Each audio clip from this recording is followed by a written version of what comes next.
ધંધુકામાં આરક્ષણ અંગે વર્ગીકરણ બાબતે પ્રાંતને આવેદનપત્ર આપ્યું હતું. ધંધુકા ખાતે SC/ST સમાજના આરક્ષણ વર્ગીકરણ મુદ્દે સુપ્રીમ કોર્ટે આપેલ કાયદી ચુકાદાને રદ કરવા બાબતનું પ્રાંત અધિકારી ધંધુકાને આવેદનપત્ર પાઠવવામાં આવ્યું છે. તાજેતરમાં સુપ્રીમ કોર્ટ દ્વારા 7 ન્યાયમૂર્તિની ખંડપીઠે એકની બહુમતીથી ચુકાદો આપવામાં આવ્યો હતો, જે અંતર્ગત SC/ST કેટેગરીના નવી સબ કેટેગરી ઊભી કરીને અતિ પછાતોને અલાયદા કોટા આપવામાં આવે અને 1932માં જ્યારે આરક્ષણ લાગુ કરવામાં આવ્યું ત્યારે તેવું નક્કી કરવામાં આવ્યું હતું કે SC/STને આરક્ષણ આપવામાં આવ્યું હતું. SC/ST સમાજની ગરીબાઈના લીધે આપવામાં આવ્યું ન હતું, પરંતુ દરેક જગ્યાએ SC/ST સમાજ ઉપર રાખવામાં આવતી આભડછેટના લીધે આપવામાં આવ્યું હતું.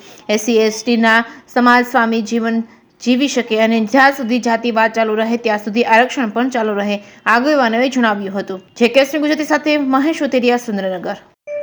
સૌને મારા જય ભીમ, જય સંવિધાન. હું રાશિમન જયેશકુમાર, સામાજિક કાર્યકર્તા, ધંધુકા.